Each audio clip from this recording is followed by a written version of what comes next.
Antes deste episódio, um aviso. Se tens um familiar radicalizado pelo Twitter, se foste um preso político do regime maoísta da Geringonça, ou se vais na rua e não sabes quem é o quê, talvez este episódio não seja para ti.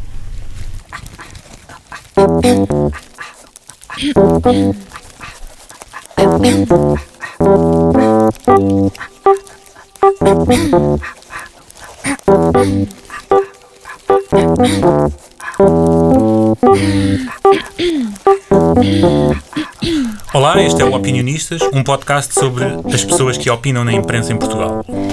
Eu sou a Diana e estive até às 3 da manhã a pensar na Maria João Marques.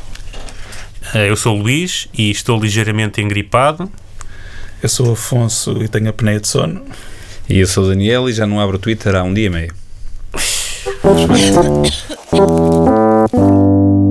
Caros colegas de painel, aqui estamos para falar sobre esse colosso. Não, coitado. Não achas que é colosso? É qualquer coisa. Ok. That we know, que é a Maria João Marques. Maria João Marques. E vou começar por perguntar-vos primeiras impressões. O que é que vocês pensam? Vocês rodam uma Maria João Marques na vossa cabeça? Não. E o que é que... Não roda Maria João Marques na minha cabeça. E o que é que... Eu estou em branco, não sei bem quem é esta senhora. Eu tenho uma ideia de que... Portanto, é uma infiltrada do Observador no público. E que é uma pessoa que tem opiniões muito fortes sobre, mais uma vez, o género. A minha ideia também é que ela faz parte daquele grupo que, por vezes, procura no Twitter fotos e imagens de mulheres e vão investigar se secretamente são trans ou não. Ok. E desde quando é que vocês acham que ela escreve? 2022. 2000... Eu acho que é recente, ou seja, acho que é uma cronista... Que idade é que Maria João Marques tem? Calma, já lá vamos. Isso é muito importante. Tá? Se ela tiver 15 anos... Portanto, a vossa ideia é que ela é recente, é tipo Carmo Afonso, vem para aí desde a pandemia. Sim. Sim, mais ou menos. É. Ou pelo menos que eu me lembro. Ela escreve desde 2014. Jesus. Em jornais de... No Observador. Ok. Portanto, tinha razão, é uma infiltrada do Observador. Maria João Marques nasceu em Lisboa. Pasme-se. O quê? Uma cronista que nasceu em Lisboa? Em 1974. Portanto, ela é do ano da Revolução. Tal como a Carmo Afonso, se não estou enganado. Acho que ela é de 75. É. Portanto, nós começámos com um boomer Sim. e agora estamos na geração da Revolução. E Pessoas aí que já começámos nasceram. com o boss final dos boomers. Nós que sim. Ela licenciou-se, pasme-se, em Economia, Uau. mas depois, primeiro twist, tirou um mestrado em Estudos Orientais, Uau. especialização na China, Boa. Ok. em assuntos chineses, Ok. na Católica. E a licenciatura foi onde? Na Católica também. Ok. She's a Católica product. Ok. Ela trabalhou em empresas, ou seja, temos aqui alguém com uma vida ativa. Ela sabe da poda, certo? Ela teve uma vida. Mas trabalhou em empresas em que sentido? Trabalhou no Na sentido... medida em que se trabalha, tipo, tem um emprego das 9 às 5. Ela sabe o que é ter um chefe. Trabalhou na medida em que se trabalha, é muito bom. Não, Ela podes trabalhar como gestor ou podes trabalhar como trabalhador, certo? Mas que é recursos humanos, não sabemos. Trabalhou em empresas. Ok. Se quiseres, podes ir ao LinkedIn dela. Eu fui ao LinkedIn, devo dizer. É a metodologia deste podcast. Portanto, a Maria João Marques terá Você teve uma visualização de... Ok. E se ela ficar assim um bocadinho... O que é isto? Fui eu que fui lá. Ela trabalhou em empresas, portanto ela tem... O que eu quero que vocês retenham daqui é que ela tem experiência de vida. E começou a escrever em blogs. Nomeadamente no Insurgente. Sabem o que é o Insurgente? Não. Podes explicar, por Insurgente favor? é um blog de direita, que ainda existe, curiosamente. Ok. Portanto, Mas ainda não... existe o insurgente.blogspot ou WordPress? qualquer coisa desse género, exatamente. Que vem desde 2006 e conta com autores como Carlos Guimarães Pinto, Bernardo Blanco, o Alexandre Homem Cristo, que é agora secretário de Estado da Educação, Ricardo Arroja, que é agora presidente da ICEP, by the way, entre outros. Portanto, foi este O chão, caldo cultural. foi este chão que germinou Maria João Marques. Vocês lembram-se da blogosfera? Muito, muito, muito mal. Era uma cena, tipo os blogs Eu tive políticos. Eu tive um blog, não era político. Mas os blogs políticos eram uma cena muito forte. Eu também tive um Precedeu o Twitter. Sim. Portanto, imaginem o Twitter, mas em longo formato. Ou seja, alguém olhou para os blogs e disse: muito giro, vamos obrigá-los a escrever menos. E fizeram o Twitter. Básico, eu por acaso é essa. Normalmente quando a se olha evolução- para um blog, pensas, este senhor devia escrever menos. Sim. É a evolução natural da internet. É tipo o blog que se transformou em Twitter, sim. Sim. O culminar da internet vai ser só onomatopeias. Sim. São emojis. Mas é interessante. Porque muito daquilo que é a linguagem dos blogs, que depois se transformou na linguagem do Twitter e dos posts de Facebook e essas coisas, e que agora vai para os jornais. E é um pouco essa cultura que nós estamos a viver.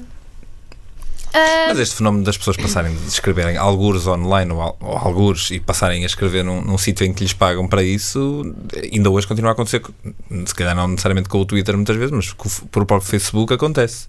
Há pessoas que escrevem no Facebook, Pois. coisa que, pronto, há um setor, digamos assim, se calhar da população que acha que isso é o sítio certo para escrever longos textos, e esses longos textos depois são vistos por uma série de pessoas, tornam-se famosos e depois chamam essas pessoas para fazer crónicas na empresa. A minha mãe quer ser cronista, é isso que me estás a dizer. Talvez. Ok. E nem tudo o que se escreve no Facebook há de ser ignorável e fraco, né? Sei lá. O povo é muito sábio. Não é necessariamente o povo que escreve no Facebook. Eu acho que é uma questão geracional. Há uma geração, Os boomers. há uma geração e há uma série de malta que se rege por textos no Facebook e que encontrou ali o sítio para escrever para os amigos. Sim. No fundo é isso que é o Facebook, não é? Sim. E acho que foi apropriado por uma malta mais velha. Exato. Foi apropriado por uma malta mais velha, pronto, veio das faculdades e ficou no tipo de pensamento, digamos assim. Então, mas foi esse o caldo político e cultural em que se formou? Eu diria que sim. Que sim. Ela começou a escrever para o Diário Económico e depois em 2014 começou a escrever no Observador. E desde abril de 2020 escreve no Público. Ok. Como é que será que se dão estas transferências? Do Observador para o Público? Sim, é tipo mercado de inverno. É tipo, em janeiro vamos mudar de cronista. Mas há aqui um hiato de alguns meses. Ela acaba... E há alguma crónica que, Não. isto aqui não dá mais? Não. Foi só porque, pronto, acabou a avença. A última crónica dela no Observador é sobre a Joacine. O que deve ser agradável. Não sejas assim. Já lá vamos. Ok. Posso só fazer uma pergunta? Diz lá. Desculpa a interrupção. Tu tiveste em conta textos do blog ou estamos só... Não. Ok, graças Só a Deus. imprensa a sério. Claro, Graças a exatamente. Deus. Nós temos aqui de delimitar o nosso objeto textual. Isso é uma maneira Metodologia. chique de dizer eu não tive paciência para ler aquilo tudo. Não, eu estou... É porque depois ela começa a escrever no Observador e depois muitos dos textos que ainda publica no Insurgente são do género, olha, escrevi isto para o Observador e mete lá parágrafos. Mas sim, nós delimitámos então o nosso objeto textual. Nós estamos a falar sobre duas eras. Temos a Observador Era e temos a Público Era. Ok? Portanto, temos 2014 a 2024. Eu li 10 anos de crónica. A woman on the brink. Eu adoro o momento em que há a psicose, em que a pessoa pensa. Eu li 10 anos de crónicas dela e acabei ontem, era para aí meia-noite, li a minha última crónica e estava tipo on a high. Ok. Mas on a high. Estava tipo super energizada. Mas, ou seja, on a high quer dizer que estavas com energia ou que aquilo que leste te motivou de uma maneira positiva? Estava... A sentir Estou a ver? coisas. Mas, o que é que Estava a sentir mas tudo. essa energia era para onde? Era bora para a revolução, malta? Ou era tipo backups? Ou o mundo vai acabar? Era mais um misto. Eu sinto que foi um misto. Ok. Eu ontem adormeci às 3 da manhã. Ok. A pensar Fiquei às em 3 Estão a horas. ver. Fiquei às 3 horas a descomprimir MGM. Sim, eu precisei de tomar um comprimido para dormir, senão não conseguia. Relativamente a temáticas, então. Espera, já acabaste a biografia. Já. Então, e tiveste aí blá blá blá. Temos de Pois é, resumir. eu sou mesmo muito péssima a fazer Eu biografias. vou resumir. Maria João Marques nasceu. Maria João Marques viveu e Maria João Marques inevitavelmente acabará por falecer. Pois. Era isto. Era isto. Claro que Sim. Ela dedica muitas crónicas a questões feministas. Ela fala muito sobre violência doméstica, violência sexual. Ela é muito crítica dos juízes e da magistratura em geral, na forma como lidam com estes casos. Portanto... Olha. Sim. Exatamente. É que eu estou mesmo muito curiosa para as vossas reações. Ok. Da mesma forma, é muito crítica em relação à atitude europeia, assim, em geral, em minimizar os perigos do Islão. Como uma religião que é perigosa para as mulheres. E ela critica um certo feminismo. Estão a ver ali, atrás de está ali uma bandeira vermelha ali. Outros temas. Ela fala muito sobre educação e parentalidade. Ela é uma feroz crítica dos trabalhos de casa. É verdade, ela não gosta de trabalhos de casa. E a maioria das crianças também. Exatamente. Mas vocês não estão a ver, ela escreveu para aí umas 3 ou 4 crónicas sobre trabalhos de casa. Fala muito sobre assuntos internacionais, como o Trump, o fenómeno Trump, Bolsonaro. Fala muito sobre a China. Ela tem um ensaio sobre os 100 anos do PCC. Que fez? Tipo, gigante. Ela tirou os estudos. É uma mestrado em estudos orientais, é verdade. De alguma coisa. E fala sobre política nacional, como é óbvio. E no âmbito da política nacional... Agora é que chegamos. Agora, chegámos ao busilis. E no âmbito da política nacional, ela tem crónicas sobre os grandes temas. A prisão do Sócrates. O PS. PS. Em como o Estado é forte com os fracos, nomeadamente a autoridade tributária, e fraco com os fortes. Sobre como pessoas direitas existem e são normais. Não é verdade. É verdade. Pessoas de direito existem, são normais, são tipo pessoas cosmopolitas, que gostam de ir ao teatro e ao cinema. E pronto, e são boas para ir beber copos também, foi o que eu retirei. E escreveu bastante, ao longo dos anos, sobre a armadilha da aproximação do discurso da direita tradicional à extrema-direita. E começamos então por aqui, não é? Quando a Maria João Marques está no Observador, estamos nos últimos anos do governo de Passos. Temos o PS a tentar definir-se como alternativa, temos a grande primária Costa Seguro, temos a Troika, temos o shit show que foi a Grécia. Ela fala muito sobre a Grécia. Eu aqui comecei a ficar um bocadinho puzzled. Ela acha que o governo PSD-CDS era viciado em impostos e era socialista. E ela não percebe, e o que eu acho salutar, a opção dos saudosistas do Passos Coelho. Ela, numa crónica de 2015, portanto, antes da geringonça, AG, ela diz assim: na verdade, os partidos menos ideológicos que por cá temos são PSD, cuja grande ambição da maioria dos seus militantes é ser de esquerda, e CDS. E depois, em 2018, já passaram alguns aninhos, ela faz uma reflexão sobre Pedro Passos Coelho e diz qualquer coisa como: e resto, se há crítica que se pode fazer a PPC é ter protegido o Estado e os funcionários públicos, mesmo no meio de um programa de ajustamento, corporação francamente mais poupada em segurança no emprego e até rendimentos que a restante população, em vez de aproveitar o choque da Troika para reformar o Estado, para o encolher e colocar nas suas funções essenciais. Passos cortou foi pouco. PPC foi mais salvador do Estado e funcionários públicos que seu carrasco. Então ela, basicamente, deixa-me só ver se eu percebi. Ela diz isto sobre o Passos Coelho. Ela é liberal. Ela acha que o PS e o PSD, ou seja, acha que o governo de PSD do tempo do Passos o Estado era muito grande. Que engordou o Estado e que não fez as reformas que eram necessárias. Tinha que tirar Estado. Então, cortou foi pouco. Exato. Ok, não engordou o Estado. Sabes aqueles tipos no Twitter que dizem o Stalin matou foi pouco? Ela é a mesma coisa para o Passos. Exato. O Passos cortou foi pouco. Pronto, e eu agora gostava que vocês me ajudassem a descodificar então uma crónica. Não. Ok. Ok, estou a gostar. Chamada Trotskistas Marxistas Maoístas Unidos. Olá! Nós estamos em 2015, em junho de 2015, Nós vamos ter eleições. Sim. Estamos no fim do governo do Passos Coelho. Ok. Ou seja, pré-geringonça. Pré-geringonça, AG. Ok. E por Antes da favor, geringonça. Afonso. Amarelo? O amarelo? Amarelo, sim. Ok. Trotskistas, marxistas, maoístas unidos. Segundo parágrafo. Desculpa. Ok. A primeira, muito chocante para as minhas suscetibilidades liberais, sobretudo quando num Estado hormonalmente peculiar, foram as proclamações orgulhosamente socialistas dos membros do PPE, que, dizem, agrupa os partidos de centro-direita europeus. Desde Carlos Coelho, afirmando com brio que o PSD estava na esquerda do PPE, até o secretário-geral do grupo parlamentar do dito partido proferir as mesmas arengas anticapitalistas com que o candidato do PS às eleições europeias por cá nos fustigava, e Martin Camp fala português, pelo que nem houve desvios com a tradução, tudo foi feito para que eu concluísse que a existência de direita no Parlamento Europeu é a mãe de todos os mitos urbanos. E eu preciso mesmo da vossa ajuda. Ok. Porque eu não consegui perceber esta crónica. A senhora está a dizer que não havia direita... Nós estamos em 2019. 15. 15. Certo? Nós estamos tipo na Troika. Nós estamos na Troika e não há direita no Parlamento. Bom, na verdade ela foi em 2009.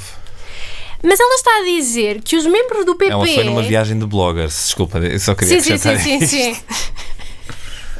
Numa viagem de bloggers. Tudo começa com... Fui numa viagem de bloggers a Bruxelas. O corpo diplomático da blogaria.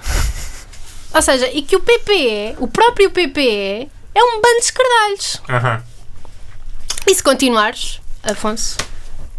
A segunda foi o medo assumido de que a crise económica que tinha vindo nas ondas de choque da falência dos Lehman Brothers em setembro de 2008 provocasse a ressurreição dos nazismos e fascismo na Europa. Era visível a preocupação com a possibilidade de um fenómeno semelhante a Hitler, que pegou numa Alemanha devastada pela Primeira Guerra Mundial, pela hiperinflação da República de Weimar e pela crise mundial a seguir a 1999 e depois foi 29. o que se sabe. Exato. Isto foi Yada. Exatamente, isto foi Elaine de Seinfeld. Já toda a gente sabe esta história. Então, mas espera, ela está-se a queixar que o PPE... Isto parecia mesmo que ia ter um fim diferente, esta frase. Eu estava um bocado preocupado. É um bando de esquerdalhos que está em 2015 preocupado com a ascensão da extrema-direita. Coisa que depois não vai acontecer. Vamos continuar. Continua. Portanto, ela... Recapitulando, ela tirou desta viagem duas observações interessantes. Sim. A primeira é que não há direita. A segunda é que... Havia medo de que havia medo de provocar a ascensão. Havia medo de um fascismo. Pronto. Medo infundado. Exatamente.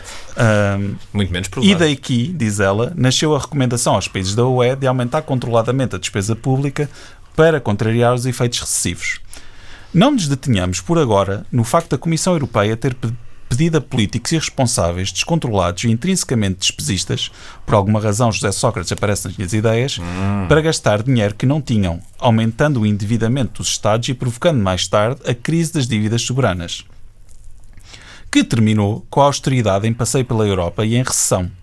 Iluminemos antes o facto de na União Europeia se terem esquecido do perigo da extrema-esquerda. Pois o perigo da extrema-esquerda Isto é o quê? É a Grécia, é o Siriza? Deve ser. Ok. Talvez tenham falhado, diz ela, umas aulas de História e outras de Economia. E não tenham reparado que os programas económicos dos extremos da esquerda, nos momentos de bonomia em que não insistem na socialização dos meios de produção, e da direita tendem a ser parecidos. A receita económica de Hitler foi parecida à receita de Roosevelt, o santo de altar das políticas económicas das esquerdas atuais. Então, basicamente, o que ela aqui está a dizer é... O que ela aqui está a dizer é: então há uma crise económica e a resposta dos Estados é fazer coisas. Porquê é que o Roosevelt e o Hitler e a grande parte dos Estados tiveram políticas semelhantes a seguir à crise de 29? Porque durante uns tempos a ideia era: bora não fazer nada e espera que isto melhore. E passou 4 anos e a sociedade estava a arder. E então disseram: pera, bora fazer alguma coisa. E fizeram. O Hitler investiu em armamento, em autoestradas, em cenas, certo? O Roosevelt investiu infraestruturas, escolas, Tennessee Valley e não sei o quê. Ou seja, foi depois de alguns anos de não fazer nada, que é a sugestão dela, que os Estados decidiram: pera, não fazer nada não funciona. Então a grande diferença entre Tipo, aquilo que diferencia o espectro ideológico é o não fazer nada ou fazer alguma coisa para ela. Acho que há uma diferença substancial entre bora gastar 20% do PIB em tanques ou bora fazer habitação pública. Mas em tanques só para fazermos os tanques, ou aquilo correu mal de alguma maneira. Não, depois parece que houve lá umas coisas a seguir a 39, ou o que foi, assim. Já se sabe. Não, eu estou... Pois, é que parecia inocente a cena dos tanques. A Alemanha só precisava de se sentir segura, sabes? Mas pronto, ok. Fazer coisas é esquerdismo, logo o Hitler e o Roosevelt são de esquerda. Parecidos, sim. Ok. Tá Não, bem. não, são parecidos. Não há grande diferença de E esquerda se e direita. continuarmos mais um pouco, Ok. nós internamente, Nós internamente é que ficámos com um problema com a extrema-esquerda que sequestrou o PS. Vejamos o que defendem. Um exemplo. Deixar a economia de um país a definhar 5 meses por irrealismo ideológico e incompetência, para no fim só obter exatamente aquilo que se poderia obter no início, é um ótimo método negocial. Outro. O governo português, que evitou um segundo resgate, é um grupo de sanguinários determinado a empobrecer o país e roubar os repousados às criancinhas. ou seja, nós temos neste momento, pré-eleições, um PS sequestrado pela extrema-esquerda. Pré-geringonça. Pré-geringonça. Ela já está a ver o futuro, o que é que já vem aí? Ela está a ver o futuro, o que é que vem aí. Ela é bastante crítica de Costa, ela odeia o PS, não é?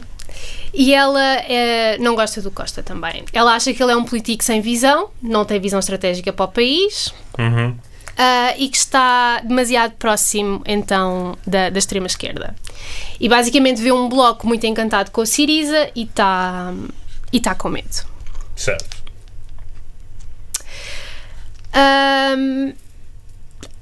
Eleições, não é?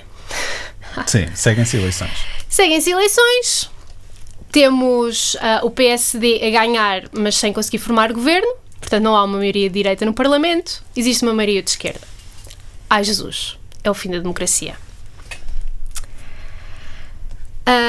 E agora, Daniel, no Out of Context, se quiseres ler logo a primeira citação. Eleições que eleições. Sim. Estamos, portanto, em cima da fina linha vermelha que distingue uma democracia, que aceita os resultados eleitorais, mesmo os que nos desagradam, de um golpe de Estado, que impõe a um país um governo da coligação dos partidos que perderam as eleições, com programas eleitorais descabelados que prometem empobrecimento e economia incinerada. A extrema-esquerda está com as garras de fora e, historicamente, nunca foi excessivamente escrupulosa no respeito pela vontade das populações. As centrais sindicais também. O PS está com a ideia romântica de finalmente se redimir das acusações de ter posto o socialismo na gaveta. E Costa sacrificará tudo para ser primeiro-ministro, até porque, se não for, é o seu fim de linha na política. Por esta altura, o leitor com circuitos neuronais não danificados estará a pensar que o trio PS, Bloco de Esquerda e PCP faz lembrar aqueles sonhos surrealistas de que padecia Gregory Peck no filme Spellbound. Lá está, também está a citar cinema. Cinéfilo. Curioso. O verdadeiramente que ninguém pediu. Exato. O pior, mas já fizemos, mesmo essa piada já fizemos. Eu sei, porque mas lá está. É a anti-karma force, force. exatamente. O pior é que no nosso caso não temos uma psicanalista jeitosa como Ingrid Bergman para curar os devaneios, só um Presidente da República que, vejam bem onde a lata da direita chegou, pretende usar o seu discernimento para promover um governo estável segundo os critérios de que entende bons. Ou seja, e vejam bem outra vez, temos um Presidente da República decidido a fazer aquilo para que foi eleito. Eu vou dar-vos uma sequência de textos que espelha o mood. Ok? Então, e se vocês o voltarem... mood não é só eu não sei como é que funciona o parlamentarismo? É mais do que isso. Se voltarem então ao outro documento... Isso não é um mudo, isso é uma incompetência, isso é uma lacuna. Desculpa. A crónica intitulada sobre o general António Costa. Ok. Portanto, lembrem-se, nós tivemos um governo de Passos Coelho empossado, ok? Que não conseguiu. Isto aconteceu, eu não sei se vocês se lembram. Lembro. Sim, ou seja, sim.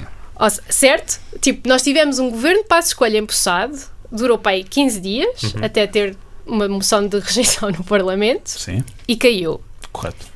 Tínhamos uma maioria de esquerda no Parlamento, que depois o Cavaco indigitou Costa, não é? Pronto. E é isto que está a acontecer. Correto. Por favor, Luís. Mas o mais grave não é isto. Nem sequer que PCP e PS estejam a determinar e tutelar as políticas do governo PS. É que deixámos de viver em democracia. Depois de ontem, o PS pode governar sempre que ganhar eleições, mesmo com maioria relativa. Mas depois de ontem, o PSD só pode governar se, juntamente com o CDS, alcançar uma maioria absoluta.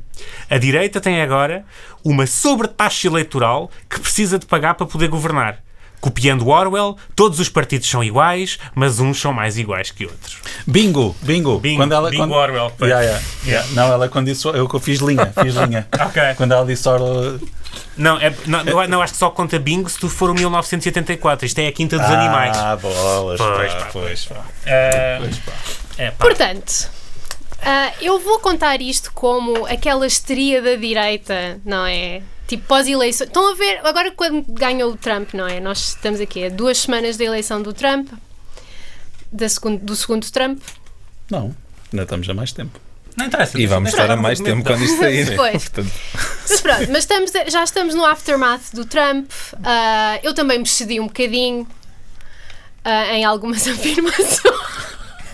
Sim, mas então tu estás a dizer que é uma... derivadas de, não é, da emoção de ver a democracia a definhar e a morrer.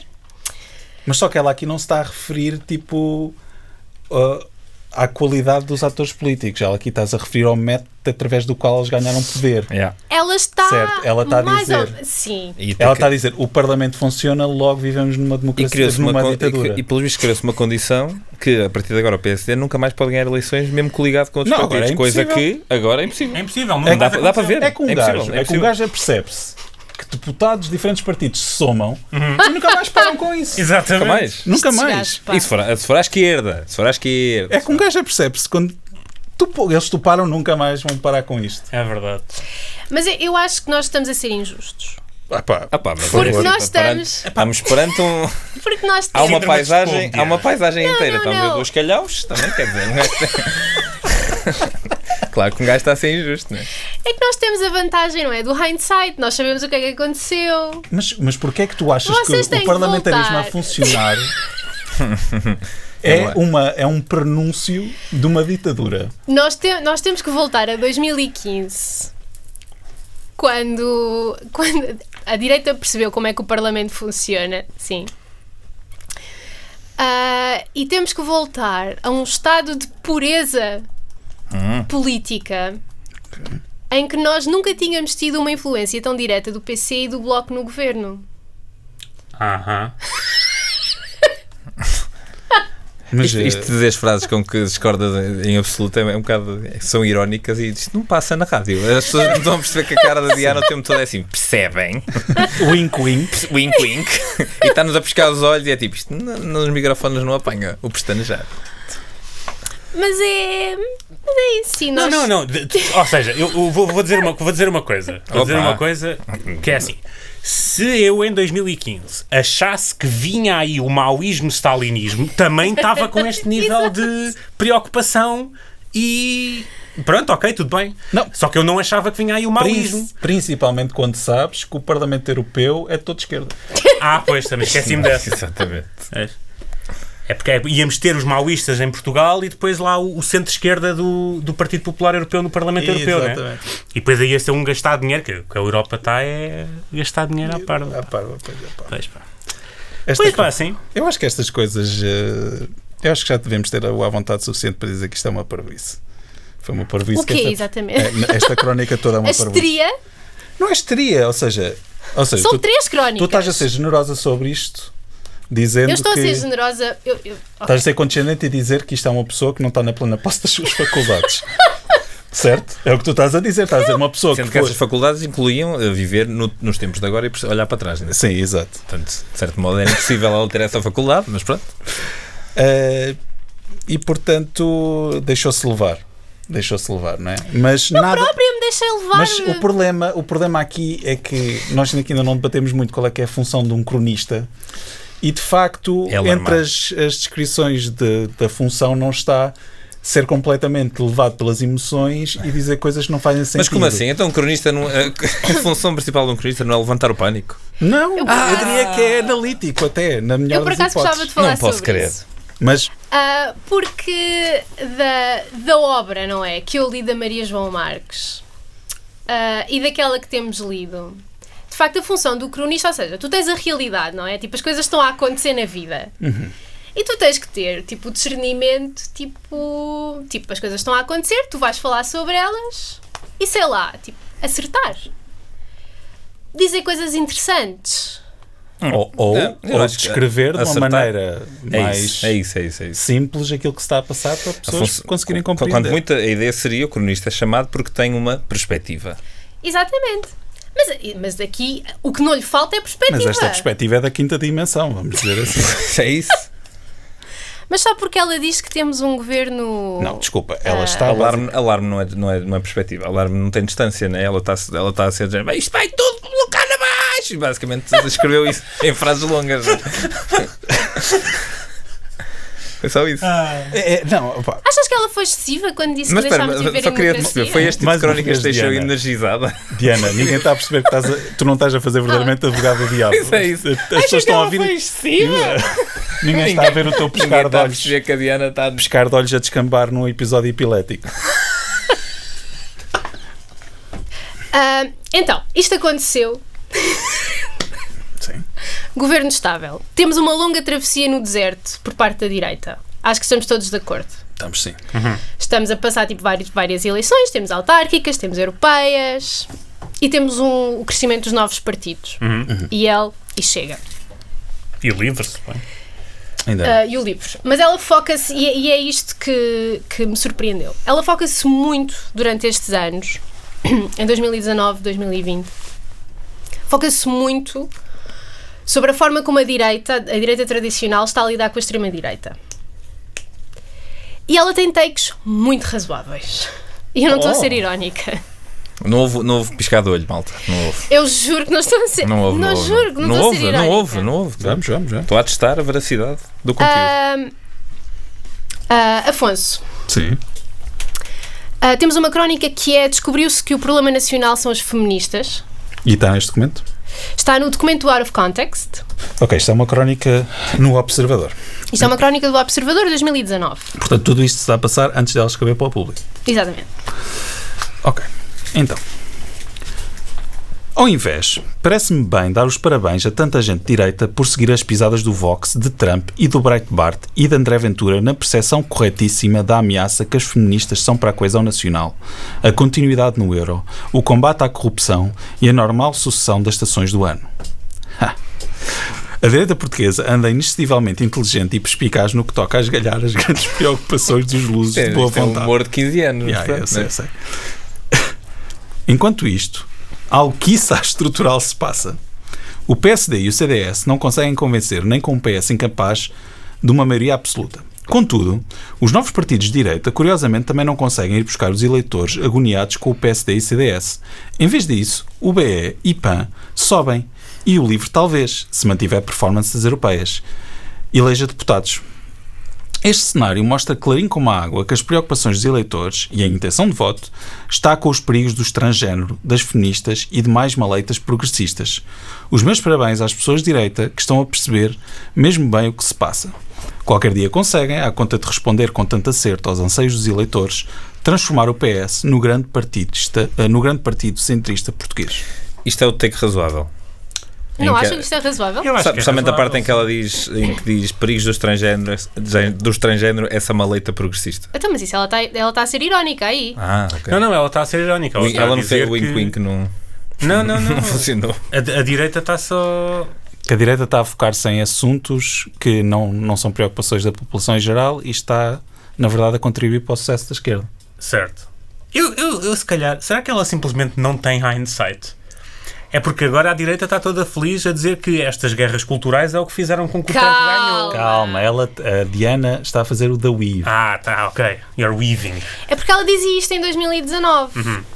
Passa para 2024 e o problema dos democratas dizia mais coisas, porque ela escreveu várias crónicas sobre isto. Ok. Ela numa crónica, já no Público em 2020, ela numa crónica chamada Desconfinar o Juiz à Direita. Luís, se quiseres. A direita é contra as realidades perigosas que incomodam a vida à gente de manhã presa no trânsito ou nos transportes públicos e que atrasam consultas no SNS. O marxismo cultural, o politicamente correto e a ideologia de género. São, como se sabe, a grande causa da baixa produtividade nacional e dos baixos salários. Atormentam diariamente a vida das populações. Por isso a direita escolheu-os para suas grandes causas. Fez muito bem. Temos de ver que são realidades abrangentes. Propor qualquer política que contrarie desigualdades e injustiças é politicamente correto.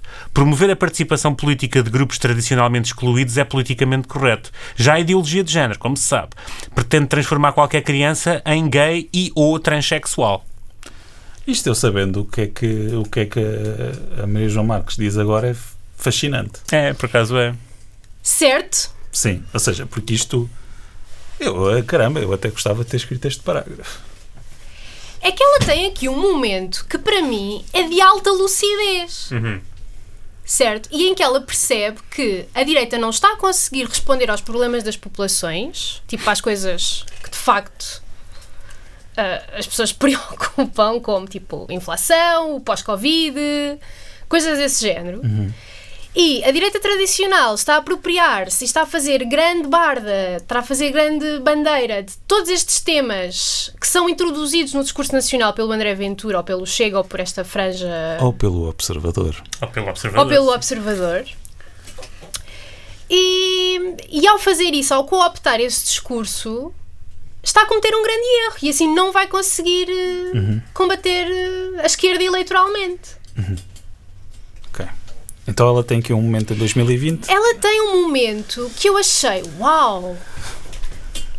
Sim, E achei que é extraordinariamente necessário alguém à direita dizer isto à direita.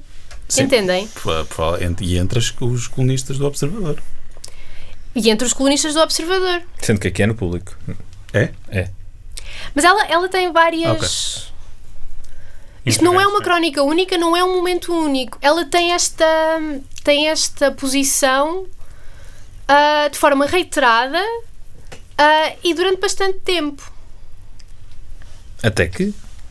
Acontece qualquer coisa que eu não consigo perceber o que é que foi. Qualquer coisa aconteceu e tipo, aconteceu uma maioria absoluta do António Costa e de repente... It broke her. Não sei, genuinamente não sei. E de repente, quem está a insuflar o Chega é o PS.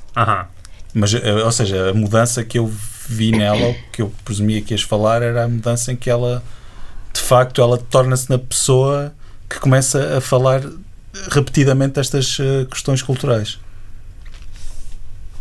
Ou isso não é uma coisa que acontece? Isso é uma coisa que acontece... Qual é que é a mudança que estás aqui então a notar? A mudança que eu estou a notar é uma mudança de análise política daquilo que está a acontecer, certo? E antes o que ela achava era? Em que ela basicamente tinha uma atitude de nós não vamos ligar ao Chega, não vamos pegar nas merdas que eles dizem e tipo tê-las como bandeiras, certo? Nós vamos focar-nos nos problemas das pessoas, vamos dizer, enquanto partidos de direita, que nós temos soluções de direita para melhorar a vida das pessoas, vamos crescer Ela está a pôr a culpa da ascensão do Chega do lado da direita. Ou seja, ela acha que é uma estratégia que tipo não vai funcionar. Porque cópia por cópia as pessoas preferem o original. Ok. E ela é muito crítica do Passos Coelho em relação a isso. Okay. Muito crítica. Ela é crítica do Passos Coelho, acho que já perceberam, não é? Porque ela primeiro é socialista, Sim, mas com uma agenda conservadora. Certo. Eu acho que ela apoia o Montenegro porque o Montenegro disse não é não. Não é não, yeah. E de alguma maneira eu não consegui perceber se ela acha que isso é suficiente e como agora eles conseguiram ganhar as eleições e estão no governo agora neste último ano, vai acontecer, mas ela não se opõe a negociações pontuais com o Chega, por exemplo, daquilo que eu percebi. Ok. Ou seja, o PSD tem esta tem que jogar com as realidades que existem no Parlamento. Para ela existem agora 3 blocos, que é a esquerda, a direita e a extrema-direita. E o PSD tem que jogar com isto. Ok. Portanto, tem de fazer somas no Parlamento. Percebo. Sim, exatamente. Ok. Estou a perceber. Então é assim que e isso seríamos funciona. uns histéricos se começássemos a falar que vinha aí o fascismo. Mas é que o problema é que nós somos uns histéricos porque... E lá está. Nós não somos uns histéricos porque os partidos se associam uns aos outros. Nós somos uns histéricos porque os partidos Como é a evidente. qual eles se vão associar são partidos Como é evidente. neofascistas.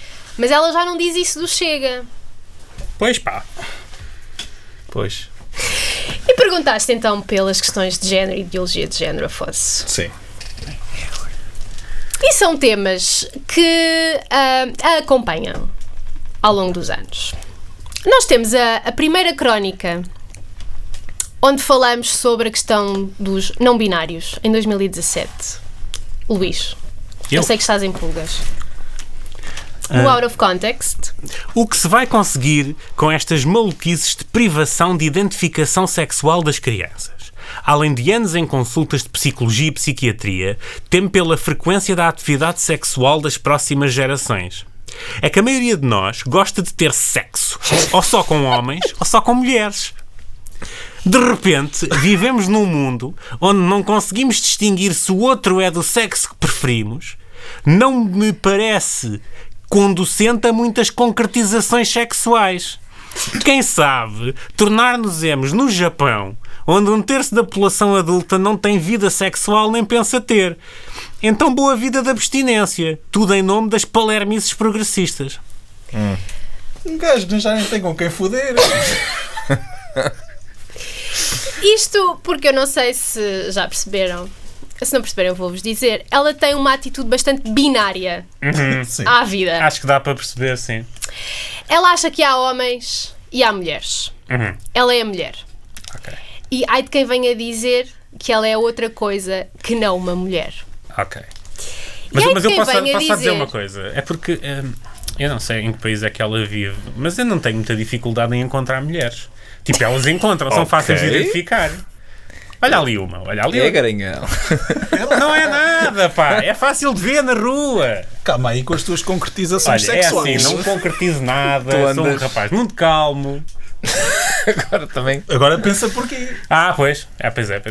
Ou seja, ela acha que o que está a acontecer é que não podemos dizer às meninas Para que serem elas... meninas. Sim. Ou seja, ela é profundamente contra desigualdades, certo? É. Certo. Ela acha que as miúdas podem ser aquilo que elas quiserem. Podem ser astronautas, podem ser... Não podem, são portuguesas. Pronto. Podem ser aquilo que elas quiserem. Ela é contra, obviamente, é contra papéis de género, certo? Ela acha, por exemplo, nos brinquedos, isto é uma coisa que acontece. Ela tem uma crónica sobre brinquedos. E a certa altura diz os brinquedos que se dão às miúdas para das vassouras, a cozinha, essas coisas todas, ela acha que também se devem dar aos rapazes, porque aí sim estás a questionar papéis de género. Pronto. Ela é totalmente a favor dessas coisas. Só que acha que de repente as miúdas já não podem vestir cor-de-rosa e que tu não podes tipo dar é difícil e é mal visto oferecer tipo aquelas maquilhagens de brincar às miúdas porque estás a reforçar um papel de feminilidade. Estás a ver o que... Vou tomar uma coisa que disse há bocadinho. Estás a ver? Isso faz sentido. Se estivéssemos a falar de uma sociedade em que de facto tu ofereces um brinquedo rosa a uma menina e as pessoas ficam assim, ia pá, tu fizeste mesmo isso, pá, porra. E não numa sociedade completamente saturada de cor-de-rosa, esse argumento faria sentido. Mas esse argumento não faz sentido porque essa sociedade não existe. Essa sociedade em que tu não podes dar brinquedos cor-de-rosas a meninas e reforçar papéis de feminilidade. Feminilidade. Seja o que for. Feminilidade. Papéis femininos. Não existe. Não existe, aliás, eu salvo erro, ouvi Enquanto falar de uma se coisa... existisse, era nas zonas mais cosmopolitas de Portugal, nem sequer era uma coisa Pois, exato. generalizada, né? E não existe. Eu não sei. Pronto, por isso é que eu estava a dizer que o argumento teoricamente faz sentido, mas ela está a imaginar uma realidade. Tipo, isso não existe. Isso não existe. Mas que ela não está a imaginar uma realidade. Ela tem medo dessa realidade. Ela tem medo que essa realidade chegue e que se torne... Não, essa realidade já cá está.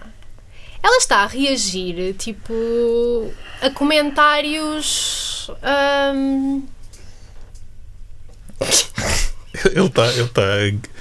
A panela de pressão está, tipo, estás a ver quando... Então, Diz. Ele está... Não tenho nada a dizer, é do género. Sim, a mesma coisa que disse em relação ao maoísmo.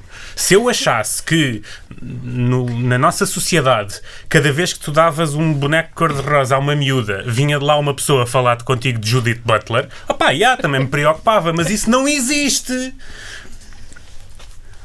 Não existe.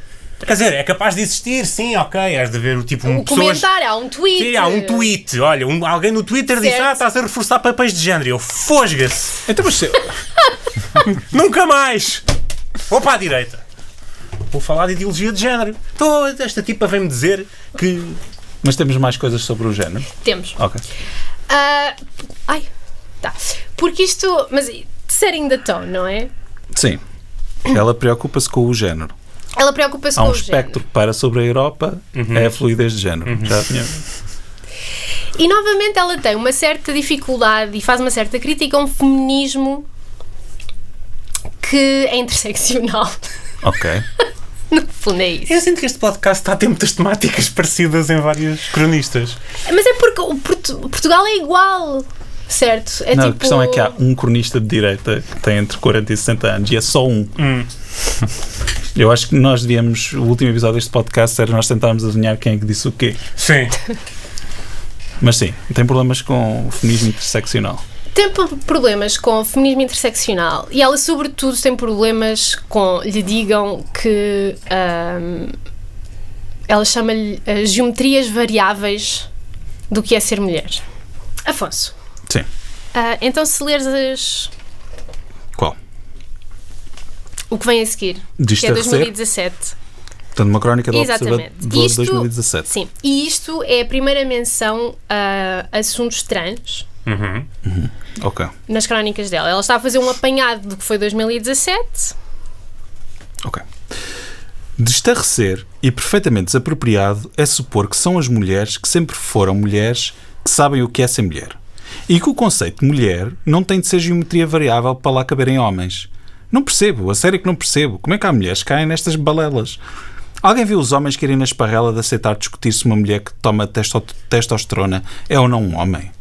Por que carga d'água é que as mulheres estão disponíveis para discutir e fazer concessões? Chegam homens que agora são mulheres explicar-nos que ser mulher, afinal, é quando um homem quer e algumas feministas tontas, tão espevitadas noutros lados, amocham.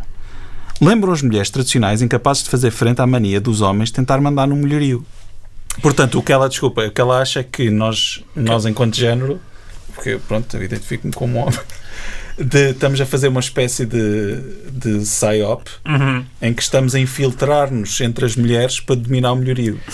Epá, eu não sei. Mas por outro lado... Não, mas espera, o que ela está a dizer é, tipo, mulheres trans. Alguma vez os homens deixavam que existissem homens trans? Sim. A gente deixa porque eles existem. O que é que a gente está a fazer? Pois é isso. É um bocado isso. Há completamente uma polarização e um extremar de linguagem, inclusive, para com estes assuntos. Há uma gradação de violência no discurso. E no último ano. Particularmente. Porque ela falava muito pouco sobre isto. E depois isto culmina. Ela é muito crítica do transativismo, acha que é de uma violência desmesurada. E acha que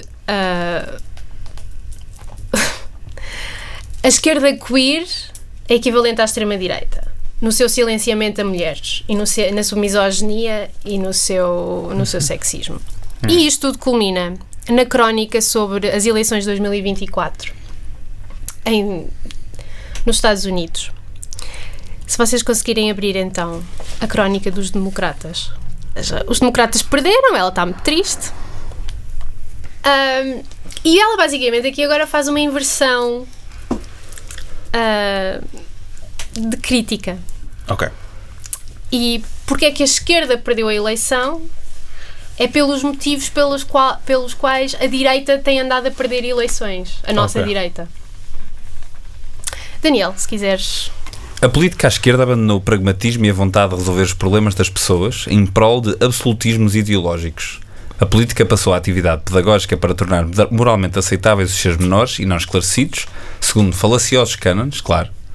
Quem não aceita ser reformado, vá lá, já não vai para um campo de reeducação, mas será conduzido ao exílio público das pessoas de bem.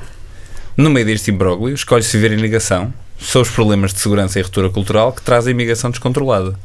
A resposta da esquerda a qualquer leve alusão ao problema leva com gritaria de racismo, xenofobia, fascismo e inquisições digitais. Deixa-me só corrigir isto. Lê-se racismo, fascismo, xenofobia, fascismo. Eu acho que a questão da inquisição digital acho que é o maior medo ou pelo menos é onde ela funda grande parte destas teorias. Trump explorou o ressentimento com os assuntos trans. Mas o problema existe não porque o exploram, mas pela iniquidade de atentar contra os direitos das mulheres e raparigas para acomodar fetiches masculinos. Uou! Ok. Criando teorias anticientíficas de nascer no corpo errado, aspas, ou de sexo atribuído à nascença, aspas, para responder a crianças e adolescentes com problemas de saúde mental. Montando-se uma fraude médica e farmacêutica para convencer que mutilar corpos de adolescentes e entregá-los a uma vida de hormonas em doses cavalares, de caminho destruindo-lhes a fertilidade e a vida sexual, é a solução perfeita da nova humanidade progressista liberta dessa última grilheta conservadora, que é o sexo. Vamos por pontos. Em relação à imigração, os democratas apresentaram uma lei mais restritiva da imigração desde os anos 60, que foi rejeitada pelos republicanos. Em relação à questão e, portanto, não são contra o controle da imigração. O que aconteceu houve um aumento exponencial da imigração e eles não resolveram a coisa a tempo. Certo? Depois, em relação à identidade de género e os assuntos trans, a Kamala não se calava com os assuntos trans, é isso? Sim. Eu lembro... eu não sei, as pessoas viram a mesma campanha que eu? Pois é isso. Esta crônica... Eu acho que ela está a contar que as pessoas não tenham visto a campanha. Logo pode dizer o que bem lhe apetecer. E acho que esse tipo de criação de narrativas já não é a primeira crónica que nós próprios estamos a dizer que, de onde é que ela sacou isto? De lado nenhum. Está só a criar uma narrativa para atacar. Não, porque eu acho que, é uma narrativa de uma ideia generalizada que se tem... É verdade. Que não assenta em nenhum facto, que é tipo, eu tenho ideia que a esquerda diz estas coisas. Tenho ideia que isto foi ela assim. É uma cronista de direita. De vez em quando no Twitter, pessoal de esquerda chato vai lá e chama-lhe nomes. E ela conclui que não gosta disso. Ela acha que é caça à bruxa mas do tipo, Twitter. não, estão só a dizer mal de ti no Twitter, meu. Tipo, eu também não gosto, mas às vezes digo asneiras e o pessoal cai-me em cima. O que é que se há de fazer? Mas o problema é precisamente esse. É que nós temos uma coisa que é o Twitter e temos o debate que está a acontecer no Twitter e a polarização. Uma pessoa já vomita a polarização pelos olhos, não é? Mas temos a polarização. Que imagem. É tipo, temos a polarização do discurso que está a infiltrar todos os aspectos da vida política e da vida pública em todo o lado. É que já não há distinção. É artificial. É isso que eu ia dizer. Eu concordo. Mas é uma fantasia, não é? Eu concordo.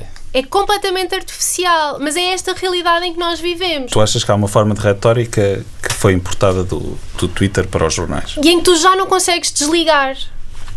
Ou seja, estás a dizer que a maneira dela se expressar e pensar foi colonizada de certa maneira pelas redes sociais. Ou seja, que há aqui a história que tu estás a contar sobre esta cronista é a história de uma pessoa que foi polarizada pela sua participação nas redes sociais e... Eu diria talvez, sim.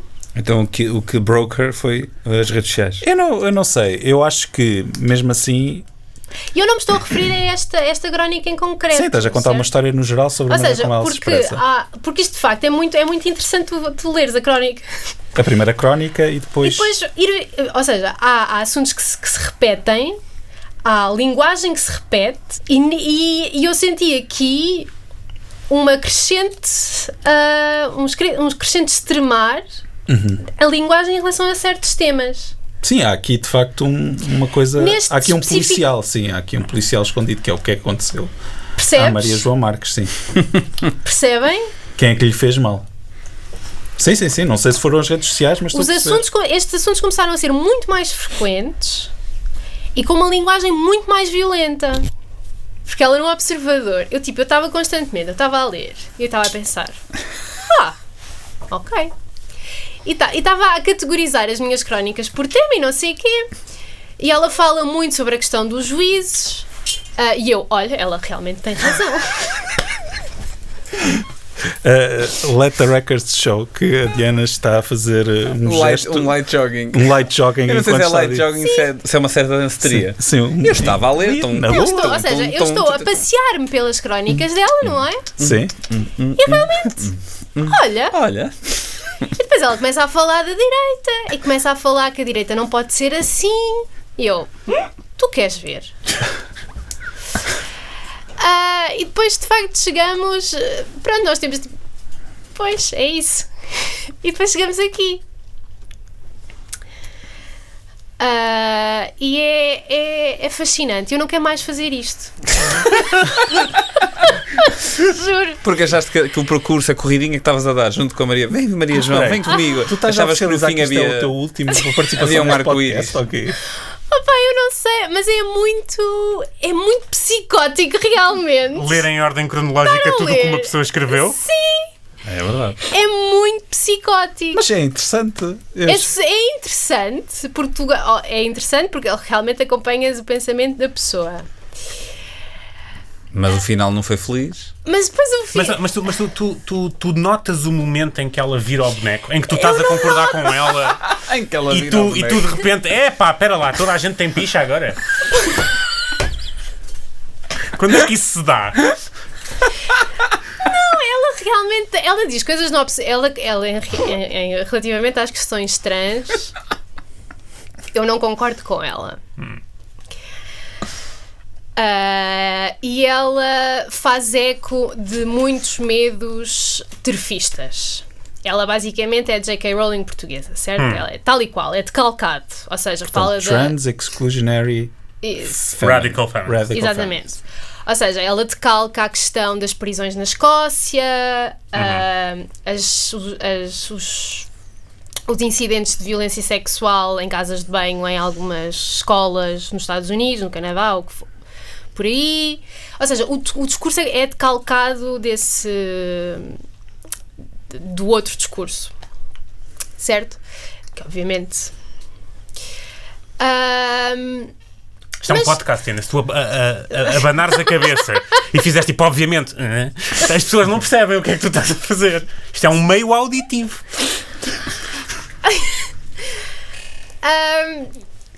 E ela diz coisas, ela vai tendo frases aqui e ali em que tu consegues perceber o que é que ela defende e quem ela é. Mas ao longo dos últimos anos, nos anos do Observador, pronto, são umas coisas. Certo? Mas houve algum... eu sinto que este episódio devia ser meio true crime, um documentário de true crime Netflix. O que é que aconteceu? Houve aqui alguma tragédia? Houve aqui algum... É verdade, porque a Carmen Afonso é bastante... Covid, certo? Tipo, mas eu não acho que tenha sido o Covid. Olha, ela que o long Covid reduz-te as faculdades. E de que maneira? Não, mas eu não acho que tenha sido o Covid. Ela é bastante... Ela fala bastante bem da atuação do Costa. Ela é crítica onde tem que criticar, mas de modo geral they were doing the best they could. Mas de facto há aqui qualquer coisa que aconteceu, eu acho, no último ano, e eu acho que tem, desculpem, mas eu acho que tem mesmo muito a ver com aquilo que se está a passar fora dos jornais e aquilo que se está a passar no Twitter. E em que de repente o Twitter não é uma coisa que tu desligues e que tipo voltes à tua vida. Eu acho que é uma atitude que nós estamos a começar a absorver. A começar não, há algumas, tipo as pessoas que... Eu acho que sim. Ou seja, a culpa de Maria João Marques ter mudado é do Elon Musk. Eu acho que vem desta... Não diria do Elon Musk. Coitado do Elon Musk. Uma frase nunca antes dita. Não. Se fosse sobre a linha do cabelo dele, eu ainda percebi. Não, mas eu acho que... Ou seja, acho que o que tu disseste faz sentido fora algum evento pessoal absolutamente marcante. Pois. Nós também não estamos Mas aqui para debater. Pois, exatamente. Pronto, Portanto, A menos que acho ela que tenha feito uma crónica sobre Exato. um evento pessoal marcante. Há aqui, mas o que há um facto é que há aqui alguma coisa aconteceu. Azedou. E se alguém souber o que aconteceu, favor, manda-nos um diga-nos. e-mail. Eu estou com a E-mail Diana para e não há opinionistas, nada fora do texto. Se ela não falou disso, então temos de assumir que ela é o que é assim porque mudou de opinião. E assim chegámos ao fim da nossa viagem pela obra de Maria João Marques. O próximo episódio será sobre João Miguel Tavares. Este podcast conta com música de Beatriz Pessoa e ilustração de Sara Bento de Castro. O Opinionistas fica disponível nas plataformas habituais de 15 em 15 dias, às segundas-feiras. Sigam-nos no Twitter, Blue Sky, Substack e Instagram.